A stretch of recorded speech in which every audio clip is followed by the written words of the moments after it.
नमस्कार, सगरमाथा प्राइम समाचारमा स्वागत छ। म अनिल सुनाम।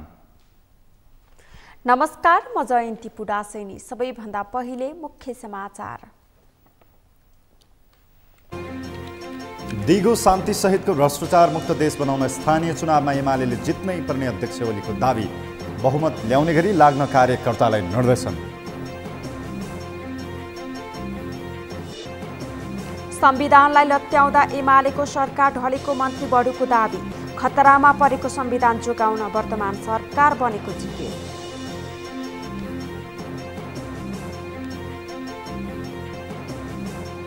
मेलम्चीको मुहान क्षेत्रको मर्मत तथा पुनर्निर्माणका काम अन्तिम चरणमा।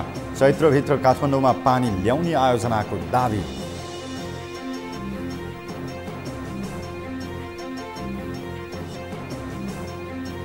भारतको हैदराबाद स्थित एक पसलमा भीषण आग लागि 11 जना मजदुरको मृत्यु।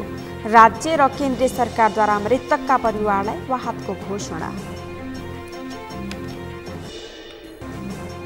र जारी साफी 18 महिला च्याम्पियनसिप फुटबलमा नेपालले आज बङ्गलादेशको सामना गर्दै 3 खेलमा अङ्कविहीन नेपाललाई जित्नै पर्ने दबाव।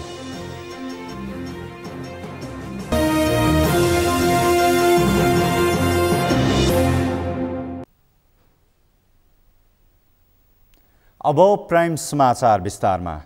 नेकपा एमालेका अध्यक्ष केपी शर्मा ओलीले स्थानीय तहको निर्वाचनमा बहुमत हासिल गर्ने दिशामा अघि बढ्न निर्देशन दिनुभएको छ। आज काठमाडौँमा सुरु भएको पार्टीको केन्द्रीय कमिटी बैठकमा अध्यक्ष ओलीले लोकतान्त्रिक आन्दोलनको सबैभन्दा ठूलो र पुरानो शक्ति एमाले भएकाले लोकतन्त्रको रक्षाका लागि स्थानीय तहको निर्वाचनमा बहुमत हासिल गर्नुपर्ने बताउनु भएको हो। द्वन्द्व र हिंसाबाट गुज्रिएको मुलुकमा दिगो शान्ति स्थापना तथा सुशासन र भ्रष्टाचार मुक्त गरी देशलाई समृद्ध नेपाल सुखी नेपालीसम्म पुर्याउने अभिभार पूरा गर्न बहुसङ्ख्याको अभिमतबाट स्थानीय तहको निर्वाचन जित्नुपर्ने उहाँको तर्क थियो। अध्यक्ष ओलीले एमालेको नेतृत्वमा सम्पूर्ण लोकतान्त्रिक आन्दोलन भएको र सबैभन्दा ठूलो प्रमुख राजनैतिक पार्टी पनि एमाले नै भएको दावी गर्नुभयो। केन्द्रीय कमिटी बैठकले स्थानीय तहको निर्वाचन सफलतापूर्वक सम्पन्न गराउन सङ्गठनात्मक र प्रचारात्मक कार्यक्रम तथा जनपरिचालन सम्बन्धी महत्त्वपूर्ण निर्णय गर्ने जनाएको छ। त्यसैगरी भोलिको बैठकमा निर्वाचन केन्द्रित गरेर बनाइएको पार्टीको एप्सबारे केन्द्रीय सदस्यहरूलाई जानकारी गराउने पनि अध्यक्ष ओलीले जानकारी दिनुभयो। थुप्रै कुराहरू भ्रमपूर्ण प्रचार भएका छन्, सत्तापक्षीय प्रचार भएका छन्, जनविरोधी प्रचारहरू भएका छन्। इतिहास त्यसै गरी रचना गरिएको छ वा गर्न खोजिएको छ। त्यस सम्बन्धमा अहिले म विस्तृत व्याख्या गर्न चाहन्छु। तर हामीले कति मात्रै भने त्यसको निष्कर्ष स्वरूप नेपालको लोकतान्त्रिक आन्दोलनमा हामी मुख्य शक्ति हौँ, मूलधार हौँ।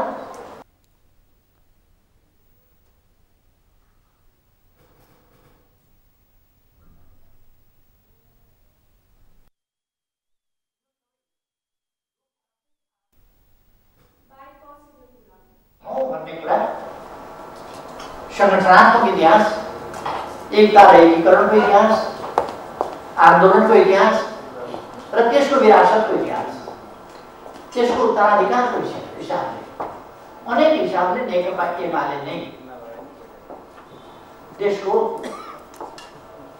सबभन्दा पुरानो, सबभन्दा मूलधार बोकेको पार्टी हो भन्न अप्ठ्यारो मान्नुपर्ने स्थिति छैन।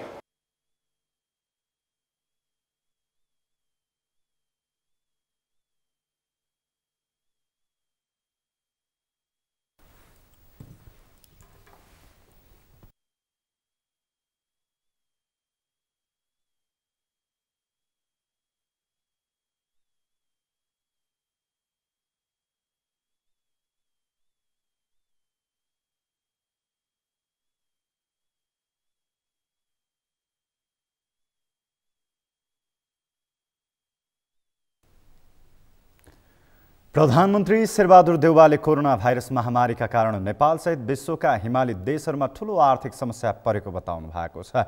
आज काठमाडौँको चन्द्रगिरीमा दिगो पर्वतीय विकासको अन्तर्राष्ट्रिय वर्षको सन्दर्भमा आयोजित अन्तर्राष्ट्रिय सम्मेलनको उद्घाटन गर्दै प्रधानमन्त्री देउवाले यस्तो बताउनु भएको हो।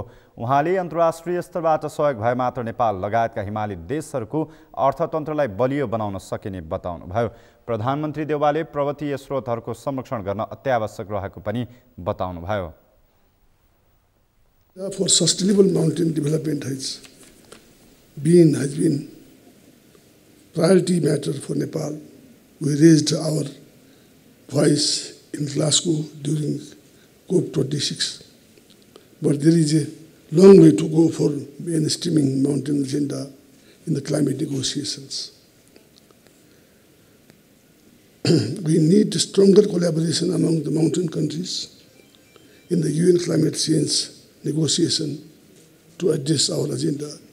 Nepal will continue to play a key role in global forum to address the concern of mountainous countries. प्रधानमन्त्री देउवाले विश्वमा मानव समुदायको भविष्य सुरक्षित गर्नका लागि विश्वव्यापी तापमान वृद्धि रोक्न आवश्यक रहेको भन्दै त्यसको पक्षमा तत्काल कदम चाल्न आवश्यक रहेको पनि स्पष्ट पार्नुभयो। उहाँले पर्वतीय मुद्दाहरूलाई समाधान गर्न पहाडी देशहरूबीच छलफल हुन आवश्यक रहेको पनि बताउनुभयो।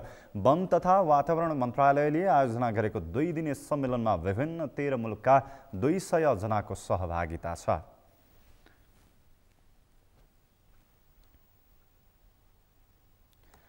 कानुन न्याय तथा संसदीय व्यवस्था मन्त्री दिलेन्द्र प्रसाद बडुले नेकपा एमाले सरकार संविधानभन्दा बाहिर गएर सञ्चालन गर्दा समय अगाडि नै बाहिरिनु परेको बताउनु भएको छ।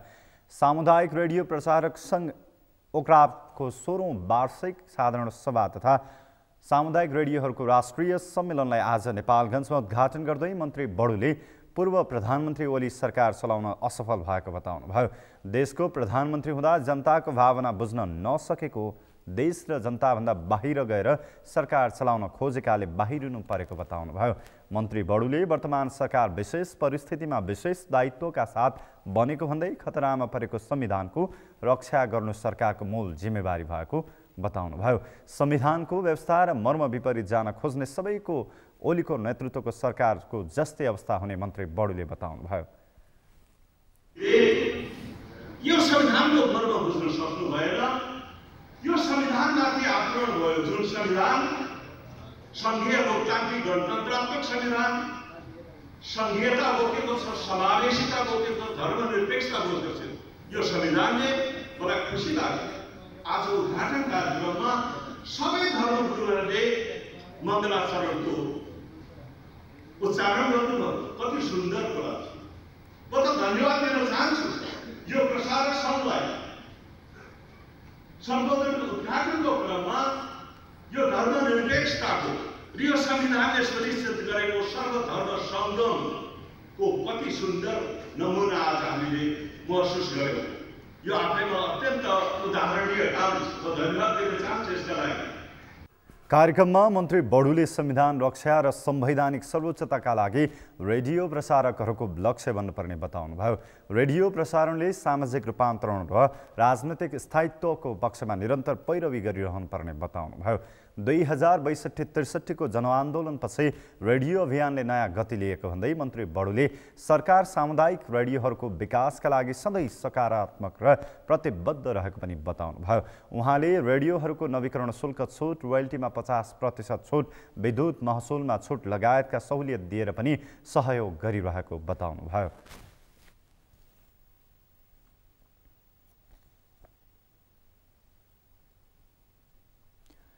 शिक्षा, विज्ञान तथा प्रविधि मन्त्री देवेन्द्र पौडेलले नेपालको शिक्षालाई सुधार गर्न सके मात्रै अन्य क्षेत्रहरूमा सुधार आउने बताउनु भएको छ। आज निजी तथा आवासीय विद्यालय अर्गनाइजेसन नेपाल प्याप्सनको 15औं राष्ट्रिय महाधिवेशनलाई सम्बोधन गर्नुहुँदै मन्त्री पौडेलले शिक्षा क्षेत्रको सुधार गर्न सकेमा अन्य क्षेत्रमा स्वतः सुधार हुने बताउनुभयो। उहाँले देशको समृद्धिका निम्ति शिक्षा पहिलो ढोका भएको बताउनुभयो। शिक्षामा सुधार गर्ने देशहरूले मात्रै अन्य क्षेत्रमा प्रगति गर्न सकेको उहाँले बताउनुभयो।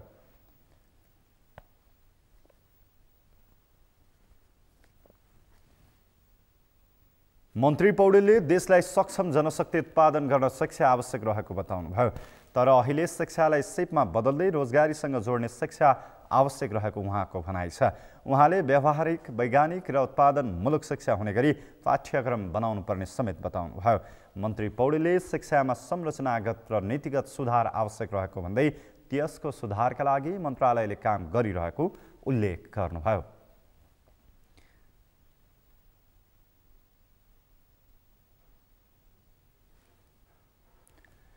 नेपाली कांग्रेसका महामन्त्री गगन कुमार थापाले उच्च शिक्षा सञ्चालन सम्बन्धी ऐन बनाउनु पर्ने बताउनु भएको छ। आज कीर्तिपुरमा आयोजित त्रिभुवन विश्वविद्यालय कर्मचारी सङ्घ केन्द्रीय समितिको 12औं राष्ट्रिय सम्मेलन उद्घाटन समारोहलाई सम्बोधन गर्दै महामन्त्री थापाले नेपालको उच्च शिक्षा सञ्चालन सम्बन्धी छुट्टै ऐन बनाउनु पर्ने बताउनु भएको हो।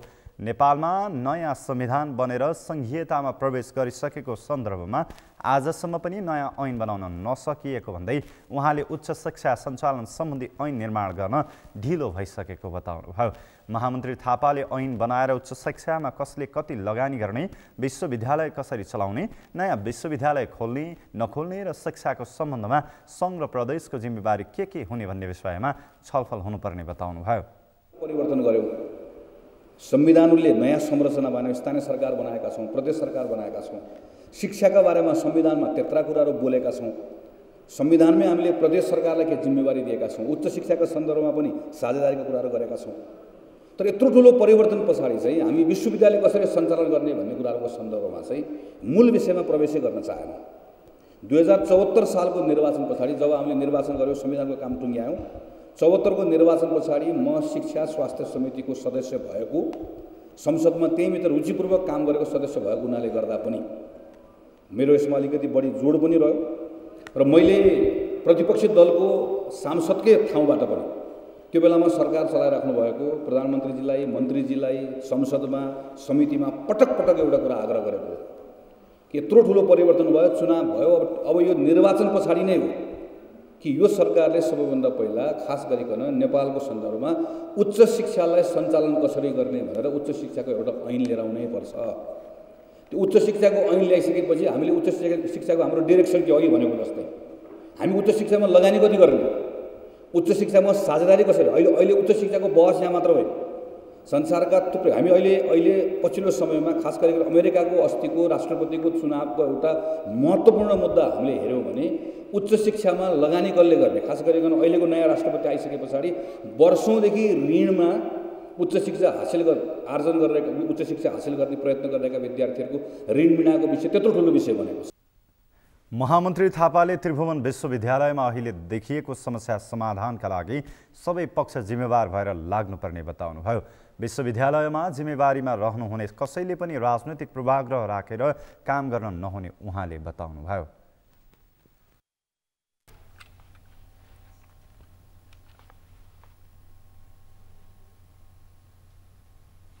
सरकारले स्थानीय तहको निर्वाचनका लागि खटिने सुरक्षाकर्मीको सेवा सुविधामा कटौती गरेको छ। स्थानीय तह निर्वाचनका लागि म्यादी प्रहरीको छनौट सुरु भएको छ, तर निर्वाचनको अग्रपङ्क्तिमा खटिने म्यादी प्रहरीलाई खाना खर्च समेत नधान्ने गरी भत्ता छुट्याइएको प्रहरी अधिकारीहरूको गुनासो छ। नरेन्द्र महताराको रिपोर्ट। सरकारले स्थानीय तहको निर्वाचनका लागि अग्रपङ्क्तिमा खटिने सुरक्षाकर्मीको सेवा सुविधामा कटौती गरेको छ। म्यादी प्रहरीमा भर्ती हुनेहरूको आधारभूत तलब मासिक 22,680 रुपैयाँ तोकिएको छ। 40 दिनसम्म खटिने म्यादी प्रहरीले 30,240 रुपैयाँ तलब, खाद्यान्न बापत प्रति व्यक्ति 7,200 रासन खर्च पाउनेछन्। यो खर्चले दुर्गम जिल्लाहरूमा रासन खर्च धान्न समस्या हुने प्रहरी अधिकारीहरूले बताएका छन्। यस्तै पोसाक तथा अन्य सामान खरिदका लागि प्रति व्यक्ति 6,000 रुपैयाँ, आते जाते खर्च 1,000 रुपैयाँ छुट्याइएको छ। बजारमा खाद्यान्नको मूल्य आकाशिएको अवस्थामा बजार मूल्य अनुसार ज्यालादर तोकिने भए पनि सरकारले त्यो सुविधामा कटौती गरेको छ। विगतका निर्वाचनमा 7 दिनसम्म भत्ता उपलब्ध गरिएको भए पनि अहिले त्यो भत्ता कटौती गरिएको प्रहरी अधिकारीहरूले बताएका छन्। जोखिमपूर्ण अवस्थामा काम गर्ने सुरक्षाकर्मीलाई साबिकमा पाएको भत्तामा पनि कटौती गरिनुले उनीहरूको मनोबल गिरेको पूर्व प्रहरी अधिकारीहरूको भनाइ छ। एउटा आयोगको निर्वाचनमा प्रत्यक्ष रूपले चाहिँ जिम्मेवारी बोकेको एउटा आयोगको कर्मचारी माथिल्लोदेखि तल्लो तहसम्मको कर्मचारीले 100% भत्ता पाउने, त्यो पनि निर्वाचन सुरु हुनुभन्दा 2-3 हप्ता अगाडिदेखि पाउने र निर्वाचन सम्पन्न भइसकेको पनि 35 दिनसम्म चाहिँ नि 100% भत्ता पाउने। तर जोखिमपूर्ण वातावरणमा, जोखिमपूर्ण चाहिँ नि अवस्थामा फिल्डमा खटिने चाहिँ नि म्यादी प्रहरी र प्रहरी कर्मचारीहरूले साबिकमा पाएको चाहिँ नि भत्ता पनि कटौती गरेर चाहिँ नि पाउने अवस्था रह्यो भने त्यसले कुन मनोबलले काम गर्छ? स्थानीय तह निर्वाचन सञ्चालन आर्थिक व्यवस्थापन कार्यविधिका अनुसार सरकारले प्रमुख निर्वाचन आयुक्त कर्मचारी, आयुक्तको सुविधामा कार्यरत कर्मचारी, आयुक्तको निवासमा सुरक्षाका लागि खटिएका सुरक्षाकर्मी, PSO, आयोगको मूल गेटमा खटिने नेपाल प्रहरीका 10 जनासम्म सुरक्षाकर्मीले निर्वाचन घोषणा भएको मितिदेखि निर्वाचनको अन्तिम परिणाम प्रकाशन भएको मितिले 35 दिनसम्म सुरु स्केलको दोब्बर तलब, खाजा, खाना खर्च, भत्ता र सञ्चार खर्च पाउने उल्लेख गरिएको छ। तर सरकारले जोखिमपूर्ण अवस्थामा खटिने म्यादी प्रहरीलाई निर्वाचन सुरु भएदेखि 40 दिनसम्मको आते जाते भत्ता 1000 मात्र छुट्याएको छ।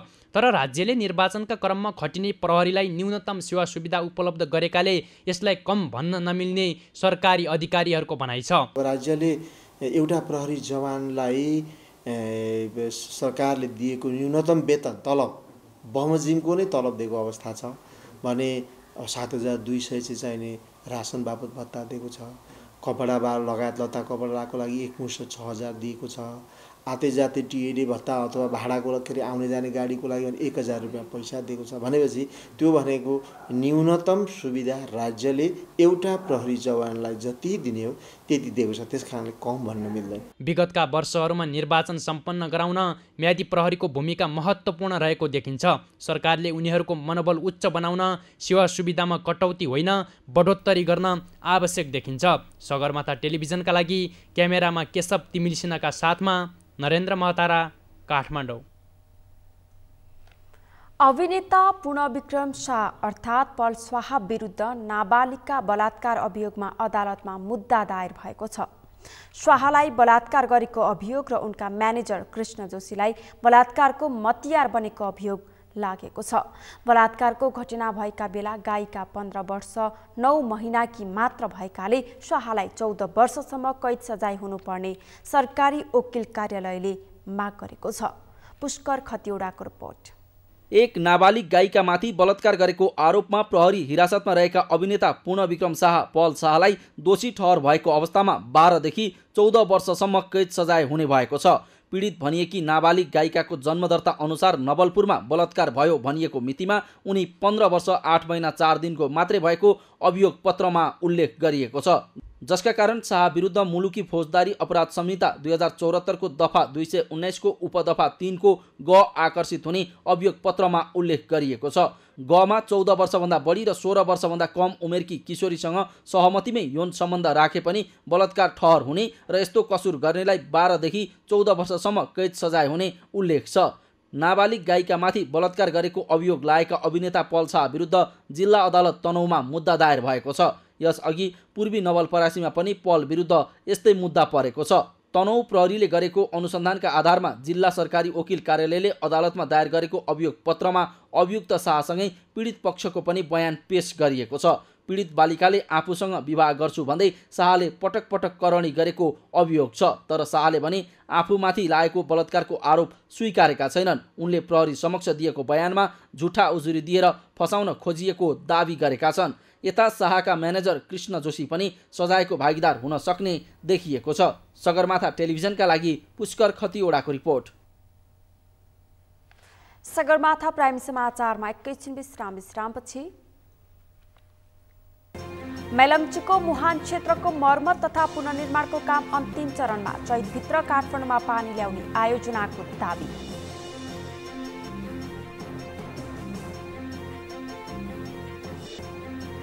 भारतको हैदराबाद स्थित एक पसलमा भीषण आग लागि 11 जना मजदुरको मृत्यु, राज्य र केन्द्रीय सरकारद्वारा मृतकका परिवारलाई राहतको घोषणा।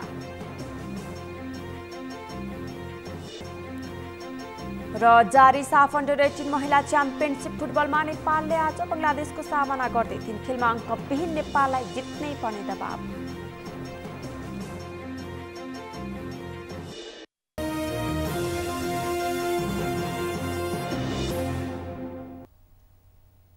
विश्रामपछि पुनः स्वागत छ। अब बाँकी समाचार। मेलम्चीको पानी चैतभित्र काठमाडौँ उपत्यकामा वितरण गर्ने गरी सरकारले तयारी गरेको छ। त्यसका लागि मेलम्ची खानेपानी आयोजनाले मेलम्चीको मुहान क्षेत्रमा मर्मत तथा पुनर्निर्माणको कामलाई अन्तिम चरणमा पुर्याएको छ।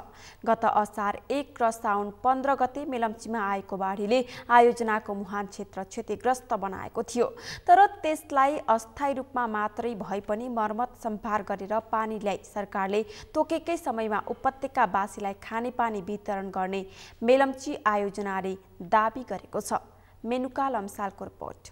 पूर्व प्रधानमन्त्री कृष्ण प्रसाद भट्टराईको मेलम्चीको पानी काठमाडौँ उपत्यकावासीलाई खुवाउने सपना यही चैत मसान्तसम्ममा पूरा हुने मेलम्ची खानेपानी आयोजनाले दाबी गरेको छ। त्यसका लागि मेलम्ची खानेपानी आयोजनाले मेलम्चीको मुहान क्षेत्रमा मर्मत तथा पुनर्निर्माणको कामलाई अन्तिम चरणमा पुर्याएको छ। गत असार 1 र साउन 15 गते मेलम्चीमा आएको बाढीले आयोजनाको मुहान क्षेत्र क्षतिग्रस्त बनाएको थियो। तर मेलम्चीको पानी अस्थायी रूपमै भए पनि चैतभित्र काठमाडौँमा वितरण गर्ने तयारी सहित आयोजनाको मुहान स्थलमा पुनर्निर्माण तथा मर्मत सम्भारको काम अन्तिम चरणमा पुगेको आयोजनाले जनाएको छ। यस्तै आयोजना मर्मतको काम सकिन लागेकाले अब चाँडै उपत्यकावासीले मेलम्चीको पानी उपभोग गर्न पाउने आयोजनाले दाबी गरेको छ। ग्याल्थुम र अम्बाथान सेक्सनमा पानी भित्र छ, सुरुङभित्र, त्यो पानी बाहिर निकाल्नुपर्छ। पानी बाहिर निस्केपछि हामीले अम्बाथान अडिटको गेट खोल्छौँ र हामीले अम्बाथान ग्याल्थुम सेक्सनको पनि निरीक्षण गर्छौँ र केही सुधारका कामहरू गर्नुपर्ने भयो भने त्यो सुधारका काम गर्छौँ। यति भयो र हामीले चाहिँ गेटहरूको मर्मत कार्य गर्न सक्यौँ भने अस्थायी रूपको पानी चाहिँ हामीले सुरुङमा हाल्छौँ।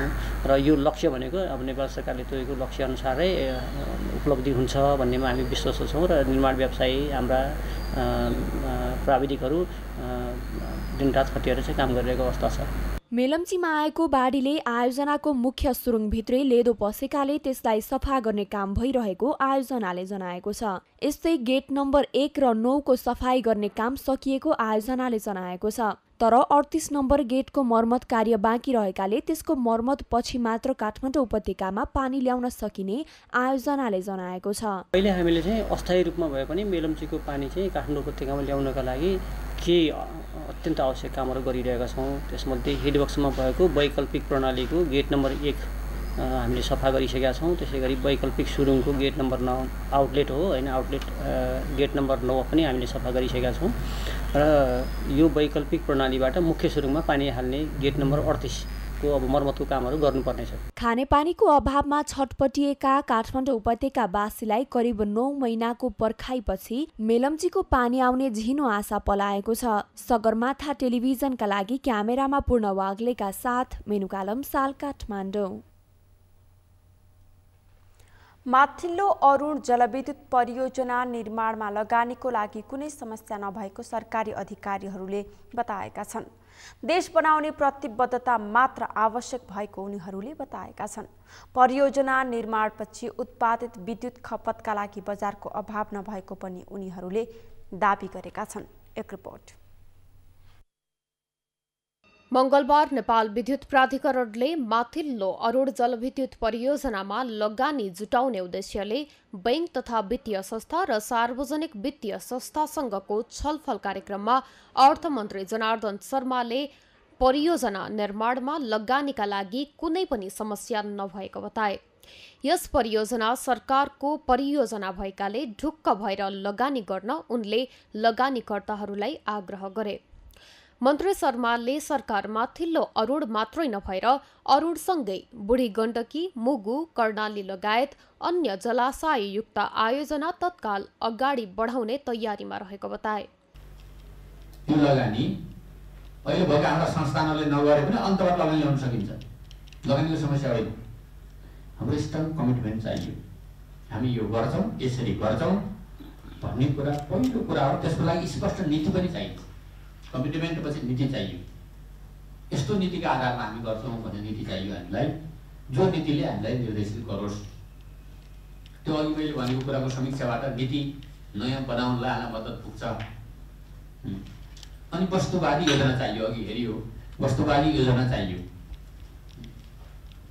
त्यो वस्तुवादी योजना सम्भावना र रिस्क दुईटै हुन्छन्। ती सबैको राम्रो अध्ययन आकलन चाहियो, भइराखेको छ यहाँ। मन्त्री शर्माले लगानीकर्ताहरूले लगानी फस्छ भनेर डराउनु नपर्ने बताए। परियोजनाको लागि लगानी कोषले मात्रै 1 खर्ब लगानी गर्न तयार रहेको उनले जानकारी दिए। मन्त्री शर्माले सञ्चय कोष, धेरै बैंक, बीमा संस्थान तथा बीमा कम्पनीहरूले समेत पूर्वाधार विकासमा लगानी गर्ने बताए। विश्वास दिलाउन चाहन्छु, तपाईहरु ढुक्कसँग लगानी गर्नुहोस्।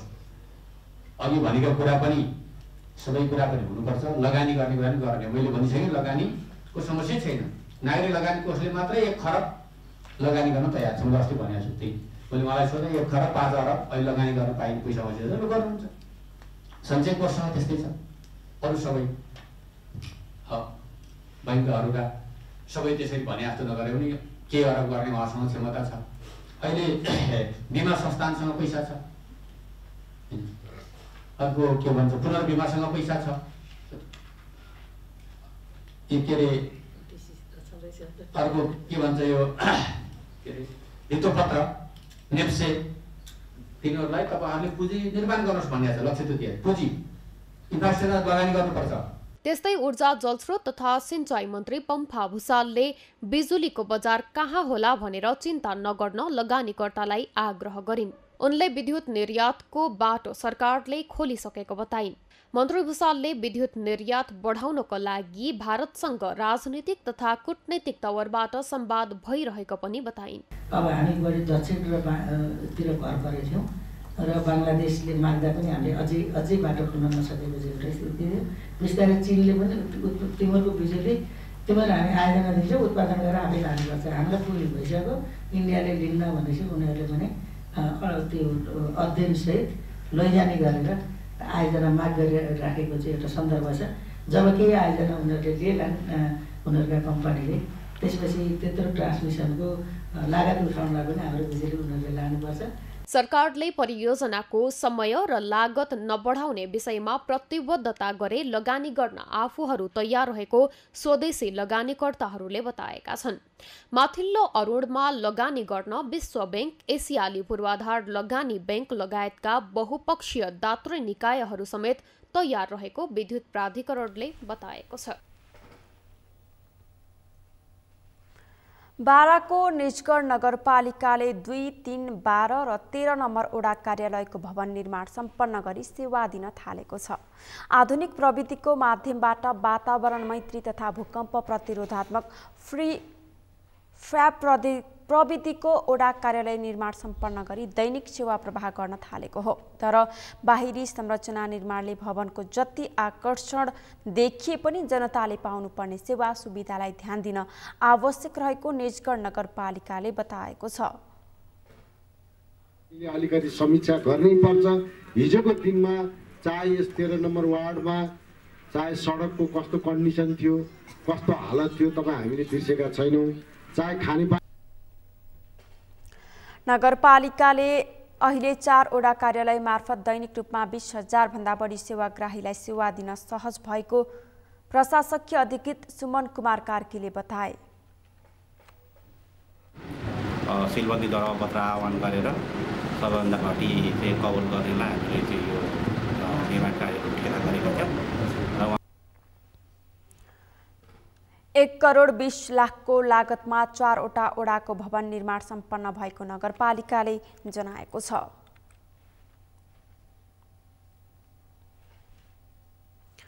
सप्तरीको छिन्नमस्तादेखि राजविराजसम्म 2 लेन तथा रूपनी राजविराज सडक खण्ड 4 लेन बनाउने योजनाको शिलान्यास गरिएको छ।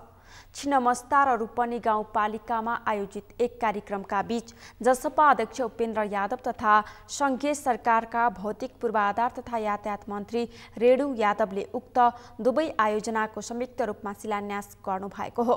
आयोजनाको शिलान्यास गर्दै अध्यक्ष यादवले शिक्षापछि देशको उन्नतिमा यातायात क्षेत्रकी भूमिका महत्त्वपूर्ण रहने बताउनुभयो।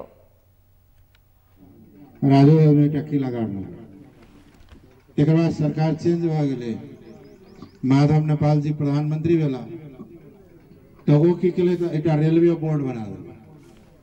वो रेलवे बोर्ड की सड़क रेल का राजमार्ग से 25 किलोमीटर होने लगे भीतर देना रेलवे लगे। पार्लियामेंट में भी विरोध हो, बाद में भारत सरकार के रही बीच राजमार्ग से दक्षिण हुलाकी से उत्तर बीच देने लगा, लेकिन बाद में के बोले कि वो प्रोजेक्ट है कैंसिल हो गए, न पहाड़ बंद नहीं था बना दे। जान बोल्ने थिए। त्यस्तै भौतिक पूर्वाधार तथा यातायात मन्त्री रेणुकुमारी यादवले 2-3 महिनाको प्रयासपछि 40 करोड रुपैयाँ थप बजेट व्यवस्था गरेर रूपनी राजविराज सडकलाई 4 लेन र राजविराज छिन्नमस्ता सडकलाई 2 लेनमा विस्तार गर्ने काम सुनिश्चित भएको बताउनुभयो। भर्खर शिलान्यास अध्यक्ष जी हाथ से हम सब मिलकर करके अपनी आगाड़ी बढ़ी गई है। वही जिला के और भी सड़क सब के शिलान्यास थे। वही अध्यक्ष जी के रणनीतिक सड़क जे गांव घर में जोड़े वाला थे, हमरा लगे 4-5 दिन के बाद वो शिलान्यास करते। प्रदेश से जे पुनः 50-55 करोड़ रुपया आयल है वह क्षेत्र में दिगवा से पकड़ी चिमटी कुन गाँव से हमरा याद नहीं, पुनः ललापट्टी जोड़े के सड़क के भी हुनकर कमल से शिलान्यास होते या 4-5 दिन के। हमर कहीं जे जिला में सड़क बन जाए, जे जिला में अच्छा शिक्षा भ जाए, जे जिला में अच्छा स्वास्थ्य भ जाए, वही जिला के प्रगति उन्नति से कोई भी नहीं रोक सकते, ही अपना सके। भौतिक पूर्वाधार तथा यातायात मन्त्रालयका सचिव रविन्द्रनाथ श्रेष्ठको अध्यक्षतामा आयोजित शिलान्यास समारोहमा मध्य प्रदेशका अर्थमन्त्री शैलेन्द्र प्रसाद शाहसहित जसपाका नेताहरू सहभागी भएका थिए।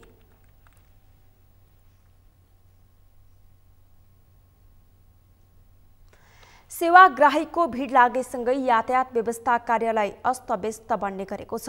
ललितपुरको एकान्त कुना स्थित यातायात व्यवस्था कार्यालयमा सवारी चालक अनुमति पत्र बनाउन र नवीकरण गर्न जाने सेवाग्राहीलाई टोकन लिन मात्रै पनि घण्टौँसम्म लाइन बस्नुपर्ने बाध्यता छ, जसले गर्दा यातायात कार्यालयमा सेवाग्राहीको घुइँचो लाग्ने गरेको हो।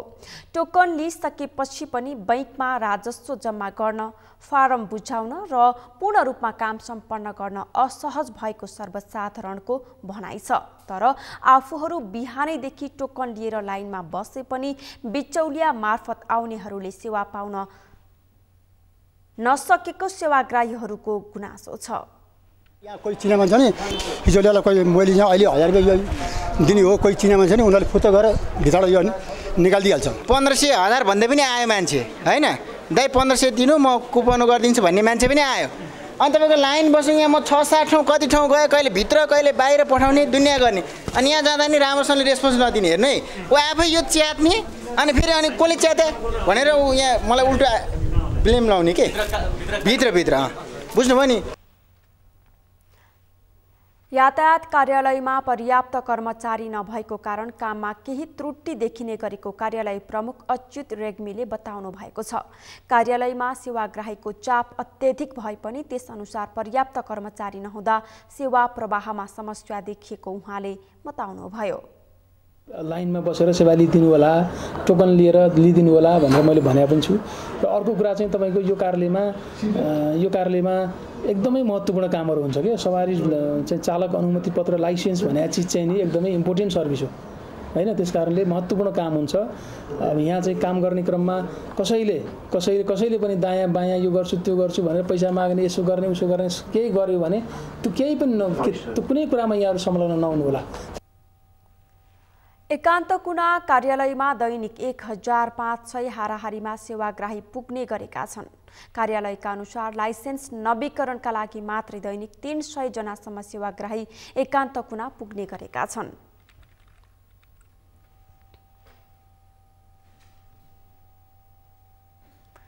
सरकारी कार्यालयको काम सरल र सहज बनाउने भनिए पनि त्यस अनुसार हुन सकेको छैन।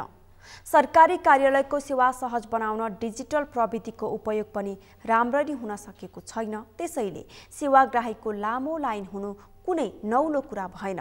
अझ यातायात व्यवस्था कार्यालयमा त सधैँजसो भिडभाड हुन्छ। यसै सन्दर्भमा आज हामीले सगरमाथा जनबोलीमा यातायात व्यवस्था कार्यालयको सेवा लिन पुगेका सेवाग्राहीहरूलाई सोधेका थियौँ। यातायात कार्यालयको सेवा तपाईलाई कस्तो लाग्यो? हेरौँ उनीहरूको भनाई उनीहरूकै शैलीमा।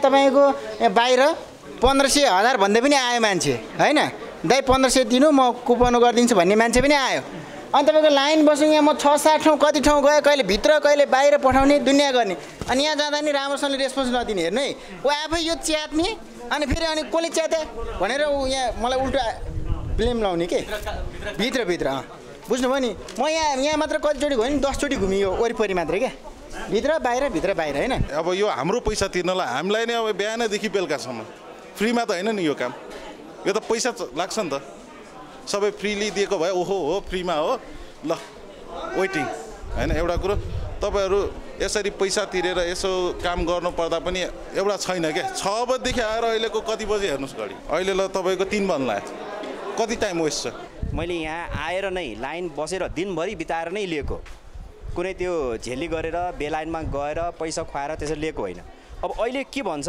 अब ठड्डा खोज भन्छ ठड्डामा गएर जे लिस्ट छ जे चाहिँ नेम लिस्ट चाहिँ त्यहाँ इन्ट्री भइरहेको छ त्यो अनुसार भयो भने पुग्यो भन्यो माथि गएर ठड्डा खोजेर फोटो खिचेर ल्याएर त्यो सबै देखाइसक्यो अब त्यो हुँदैन रे फेरि 2 नम्बरमा गएर बुझ्नुस् रे हेर्नुस् अब यो दुःख दिने काम भएन त यो गभर्नमेन्टले दिएको राजस्व तिरेर बनाएको लाइसेन्स अहिले मैले यता घुम्छु उता घुम्छु कहीँ पनि केही पनि भएको छैन अब मैले के गर्नुपर्छ भन्दा यो लाइसेन्स फालेर चाहिँ अर्को लाइसेन्स बना भन्छु अब बारम्बार त हामीले यो गर्न त सक्दैनौँ अब यो त यहीँबाट दिएको लाइसेन्स अब सिस्टम फेल भएको के भएको यो हामीलाई कुनै पनि जानकारी छैन हामीले अनलाइन फर्म भर्दा 1 वर्षपछि पालो आउँछ हामी कमाएर खाने मान्छेले कसरी हामीले गर्ने भन्नुस् त हो कि एउटा नम्बर चाहिँ उनीहरूलाई चढाउनलाई हैन एउटा नम्बर हामीले त सबै राजस्वतिर कागज छ सबै छ तपाईको ओरिजिनल भागे त यहाँ राजस्वतिर कागज छ ल यो राजस्व कसले लियो ल हेर्नुस् यो 3 घण्टा 4 घण्टा स्ट्यान्डिङ गर्नुपर्छ हेर्नुस् तपाईँको एक ठाउँमा लाइन बसेर बुझाएपछि त्यहाँबाट भित्र सर्कुलर मजासँग उहाँहरूले चाहिँ एक ठाउँबाट लिएर डकुमेन्टेसन पुरा कम्प्लिट गरेर तपाईँको चाहिँ दियो भने त हामीलाई यति दुःख हुँदैन नि हेर्नु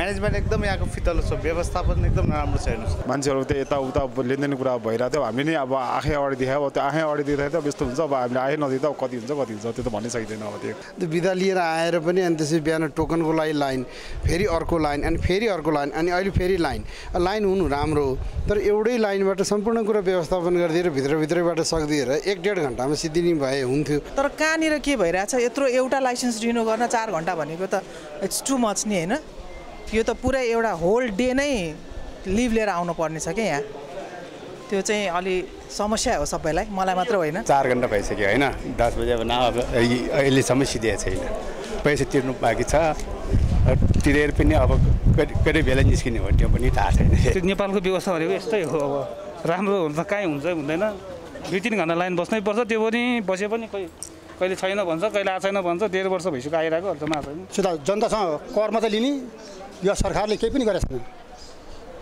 व्यवस्था जनतालाई कुनै पनि व्यवस्था गरेको छैन कर्मचारीको मोनोपोली यो तन्त्र छ यिनीहरूको यो सेटिङ भयो भने अहिले यो मेरो यो लाइसेन्स हो भने यहाँ कोही चिना मान्छे नि हिजो ल्याएर कोही मैले यहाँ अहिले 1000 रुपियाँ यो दिने हो कोही चिना मान्छे नि उनीहरूले फुत्तो गरेर भित्र यो निकालिदिइहाल्छ मैले भन्नुपर्दाखेरि अब यो अस्तव्यस्त भिड छ अहिलेको टेक्नोलोजीको जमानामा कि मोबाइलमा म्यासेज गरेर यो बेलामा आउनुहोस् भनेर इन्फर्म गरिदिनु भयो हुन्थ्यो कि भने लाइसेन्स नयाँ बनाउने प्रोसेस भन्दा नि यो रिन्यू गर्नलाई 1 वर्षसम्म लाइसेन्स हातमै नभएपछि कसरी सवारी साधन रोडमा लिएर हिँड्ने कसरी व्यवस्थित हुन्छ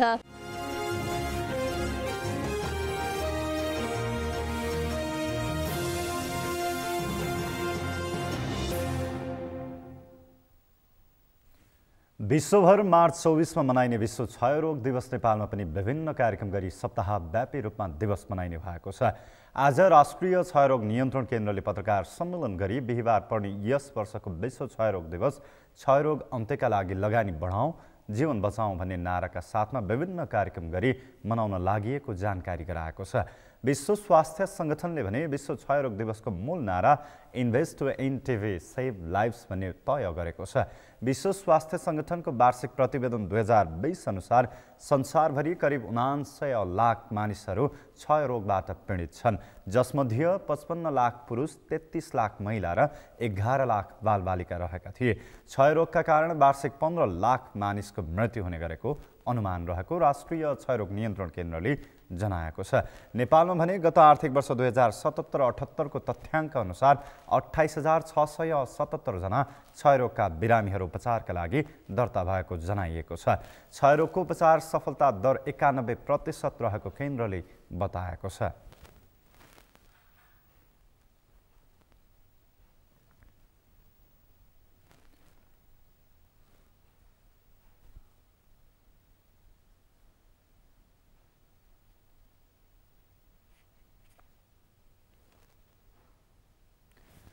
प्राइम न्यूजमा एकैछिन विश्रामपछि भारतको हैदराबाद स्थित एक पसलमा भीषण आगलागी 11 जना मजदुरको मृत्यु, राज्य र केन्द्रीय सरकारद्वारा मृतकको परिवारलाई राहतको घोषणा।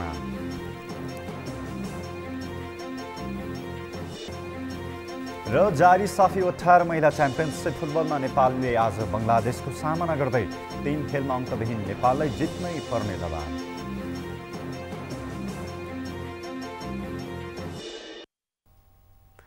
अब पालो अर्थ समाचारको।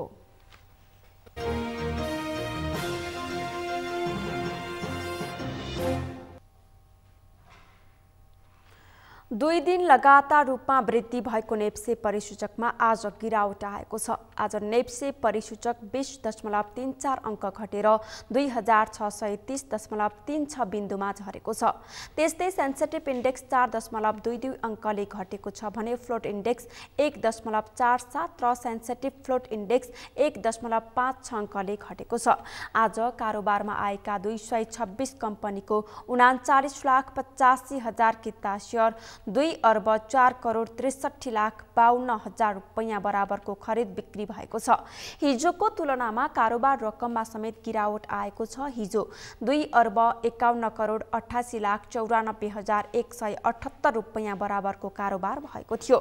नेप्सेका 13 उपसमूह मध्ये 2 उपसमूहको परिसूचक बढेको छ भने बाँकी 11 उपसमूहको परिसूचक घटेको छ, जसमा व्यापार उपसमूहको परिसूचक 0.50% बढेको छ भने म्युचुअल फन्डको 0.25% बढेको छ। तर यता विकास बैंक, वित्त, जलविद्युत र अन्य र उत्पादन तथा प्रशोधन उपसमूहको परिसूचक 1% भन्दा बढीले घटेको छ। नेप्से परिसूचकमा गिरावट आए पनि 2वटा कम्पनीको सेयर मूल्यमा भने सकारात्मक सर्किट लेभलमा कारोबार भएको छ। यो सँगै हामी सगरमाथा प्राइम समाचारको अन्त्यमा छौं। अन्त्यमा मुख्य समाचार फेरि एकपटक। दिगो शान्ति सहितको भ्रष्टाचार मुक्त देश बनाउन स्थानीय चुनावमा एमाले जित्नै पर्ने अध्यक्ष ओलीको दाबी। बहुमत ल्याउने गरी लाग्न कार्यकर्तालाई निर्देशन।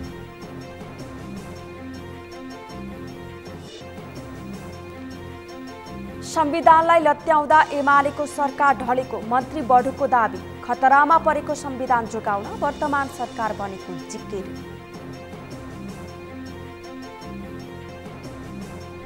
मेलम्चीको मुहान क्षेत्रको मर्मत तथा पुनर्निर्माणको काम अन्तिम चरणमा। चैत्रभित्र काठमाडौँमा पानी ल्याउने आयोजनाको दाबी।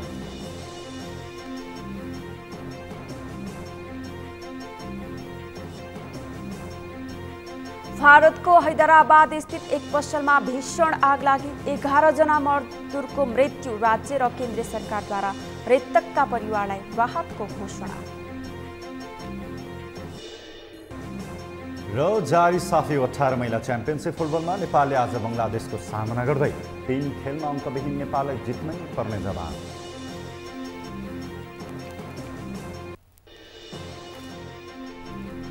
हौस् त सगरमाथा प्राइम समाचार अहिलेलाई सकियो। तपाईँ समाचार बुलेटिनका साथै सगरमाथा टेलिभिजनका सम्पूर्ण कार्यक्रम www.sagarmatha.tv-मा पनि पढ्न र हेर्न सक्नुहुनेछ।